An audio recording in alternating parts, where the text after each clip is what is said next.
کہتے ہیں کہ ایک گدھا تھا اور ایک کتا تھا، ان کا مالک ایک ہی تھا۔ کتا جو ہے اس کو مالک اس سے بہت پیار کرتا تھا، گدھے کو نظر انداز کرتا تھا، جیسے انسانوں میں ہوتا ہے۔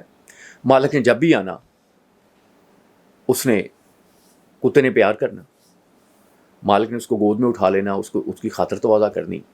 گدھے نے دیکھا کہ یہ کیا ہو رہا ہے، اس نے کہا کہ شاید وہ حرکتیں جو کتا کرتا ہے میں نہیں کرتا، اس وجہ سے مالک مجھے پیار نہیں کرتا۔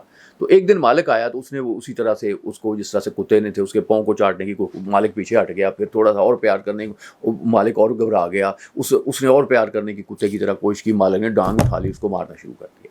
صاحب وہ کچھ ایسا ہی جو تعلق معاملہ ہے وہ نریندر مودی کے ساتھ ہوا۔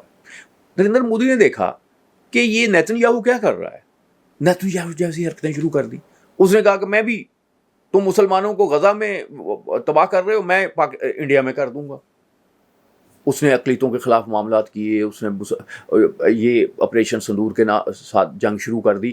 لیکن اب ادھر کیا ہے بھئی، وہ تو کتا ہے اور کتے کی تو بڑی عزت ہوتی ہے یورپ میں، اور پھر یہودی جو ہیں وہ بہرحال ان کی اکانومی جو ہے یورپینز کی ان کے پاس ہے، دوسری بہت سی کمزوریاں ہیں جس پہ یہودیوں کا معاملہ ہے، اور یہودی وہاں بہت مطلب افیکٹو جو ہے لابی ہے۔ اور پھر بہرحال وہ ایک بات کرتے ہیں کہ جی ہم جو بھی کچھ کر رہے ہیں ہم اپنی سیکورٹی کے لیے کر رہے ہیں، ہم اپنی بقا کے لیے کر رہے ہیں۔ انہوں نے ایک نیریٹو جو ہے وہ ایک دیا، لیکن وہ نیریٹو تباہ ہو چکا ہے۔